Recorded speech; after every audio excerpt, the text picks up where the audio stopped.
নমস্কার। আজ গুরু পূর্ণিমা। গুরু পূর্ণিমা কি ও কেন? অজ্ঞানতার অন্ধকার দূর করে যিনি জ্ঞানের আলোয় আমাদের পথ প্রদর্শন করেন, তিনিই গুরু। এই দিনটিকে ব্যাস পূর্ণিমাও বলা হয়। মহাভারতের রচয়িতা এবং সমস্ত বেদের সংকলক মহর্ষি বেদব্যাস এই দিনেই জন্মগ্রহণ করেছিলেন বলে বিশ্বাস করা হয়। শিষ্যেরা এই দিনে তাদের গুরুর প্রতি অশেষ শ্রদ্ধা ও কৃতজ্ঞতা নিবেদন করেন। প্রাচীনকালে গুরুকুলে প্রথায় শিষ্যরা এই দিনে গুরুর পূজা করতেন এবং নিজেদের অর্জিত জ্ঞান গুরুর চরণে নিবেদন করতেন। আজও ভারতে আধ্যাত্মিক ও শিক্ষামূলক প্রতিষ্ঠানে এই দিনটি বিশেষভাবে পালিত হয়। গুরু পূর্ণিমা শুধুমাত্র একজন শিক্ষকের সম্মান জানানোর দিন নয়, এর পিছনে কিছু গভীর আধ্যাত্মিক ও প্রাকৃতিক তাৎপর্য রয়েছে, যা সচরাচর খুব বেশি আলোচিত হয় না। আষাঢ় মাসে গুরু পূর্ণিমায় থেকেই বর্ষা ঋতু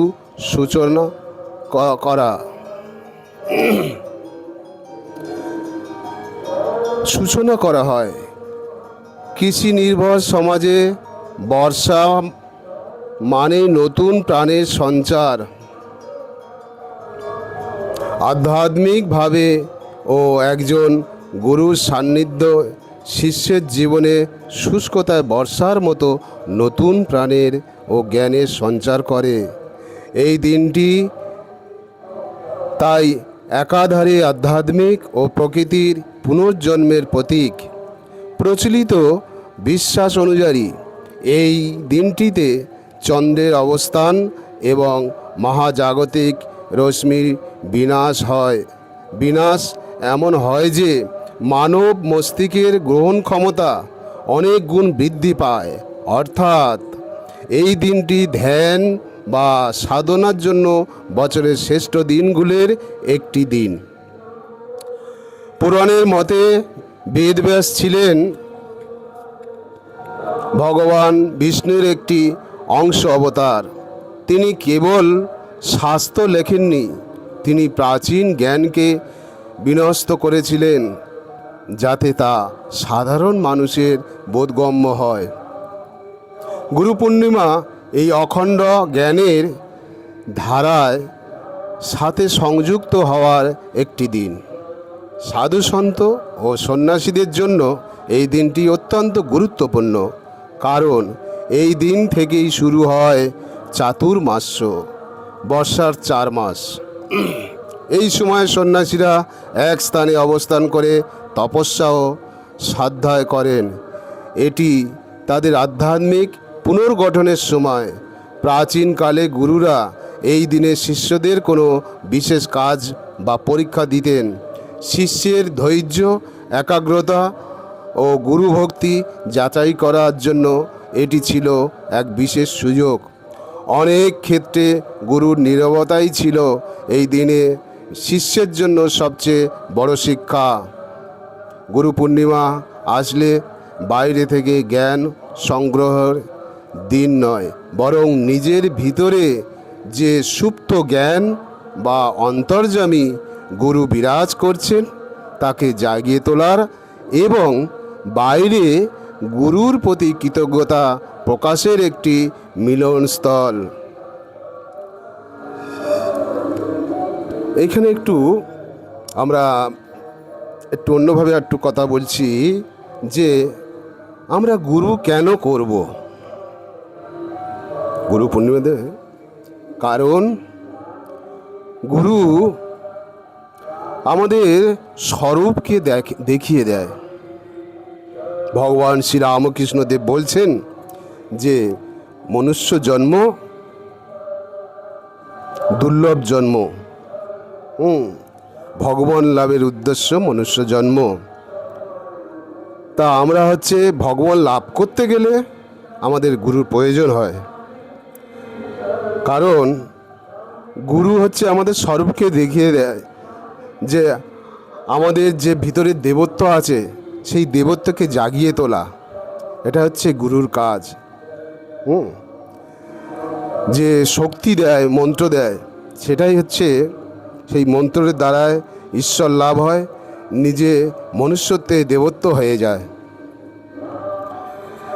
কথামৃত ভগবান শ্রীরামকৃষ্ণ দেবের কথামৃততে আছে যে একটা উদাহরণ দিয়ে কথা বলছে যে স্বরূপকে। একটা ছাগলের পালে বাঘ এসেছিল, আপনারা অনেকে বই কথামৃত পড়েছেন, জানেন। হ্যাঁ, একটা ছাগলের পালেতে একটা বাঘিনী এসে আক্রমণ করতে এসে সেখানে মানুষের তাড়াতে বাঘিনী প্রসব হয়ে বাঘিনীটা মারা যায়, বাচ্চা হয়ে যায়। সেই বাচ্চা তারা আর অত ছোট বাচ্চা বলে মারেনি, তারা তখন ওই মানুষ করেছিল, লালন পালন করেছিল। সেই সময় তা ওই বাঘিনীর বাচ্চা ছাগলদের সঙ্গে লালন পালন হতে থাকলো। ছাগল ঘাস খায়, ওরাও ঘাস খায়। এরকম করতে করতে বাঘটা বড় হয়ে গেল। যখন বাঘটা বড় হয়ে গেল, আবার কিছুদিন পরে একটা অন্য বাঘ এসে দেখে অবাক হয়ে গেল। দেখলো যে কি আশ্চর্য, ছাগলের দলে একটা বাঘ ঘাস খাচ্ছে আর ও ভ্যা ভ্যা করে ডাকছে। ও কি করলো, ও সেই ছাগল না খেয়ে ওই বাঘটাকে ধরলো। বাঘটাকে ধরার পরে তাকে ধরে হিড় করে জলের ধারে টেনে নিয়ে গেল, গিয়ে বলছে কি, এই দেখ, তুইও যা আমিও তাই। এই তুইও যা আমিও তাই, এটা তার গুরু রূপে তাকে জানিয়ে দিল তার স্বরূপটা। অর্থাৎ বাঘের যে স্বরূপটা, ও যে ছাগল নয়, ও যে ঘাস খাচ্ছে, ও যে সেটাই বলে দিচ্ছে। তাহলে গুরুর কাজ করে দিল, স্বরূপ জানিয়ে দেয়। এই জন্যেই আমাদের গুরুর প্রয়োজন। আমাদের যে মানুষ, আমরা যে মানুষ, মনুষ্যের থেকে দেবতা হয়ে যাওয়া, তার জন্যেই গুরুর প্রয়োজন হয়, গুরুর এইখানেই দরকার হয়। কিন্তু মন্ত্র নিলে সাধন ভজন করতে হবে। সাধন ভজন, গুরুর দীক্ষা নিলাম, আমরা কোনো আর মন্ত্রে সাধন ভজন করব না, তাহলে আমরা দেবত্বের জায়গায় পৌঁছাবো কি? সাধন ভজন করতে চাই। ভগবান আরেক জায়গায় বলছেন যে একটা বীজ পুঁততে গেলে জমি তৈরি করতে হয়। জমি কি, ঘাস বাছতে হয়, কাঁকড় মাটি টাড়ি পাথর টাথর বেছে তবে বুঝলে তবে তো গাছটা বড় হবে, ভালো হবে। তো সাধন ভজন করতে গেলে আমাদের ভিতরে যে জমিটা তৈরি করতে হবে। সেই জন্যেই আজ গুরু পূর্ণিমা সংক্ষেপেতে একটু আপনাদের কাছে নিবেদন করলাম। ভালো লাগবে শুনলে।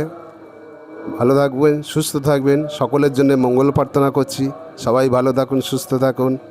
গুরুর কৃপালাম সবার উপরে পড়ুক। যাদের এখনও দীক্ষা হয়নি তারা গুরুর ভগবানের কাছে প্রার্থনা করুন যাতে গুরু হয়ে যায়। গুরু হলে আপনারা মনুষ্যত্ব থেকে দেবত্ব লাভ করতে পারবেন, এটাই আশা করি। জয় মা, জয় ঠাকুর, জয় স্বামীজি।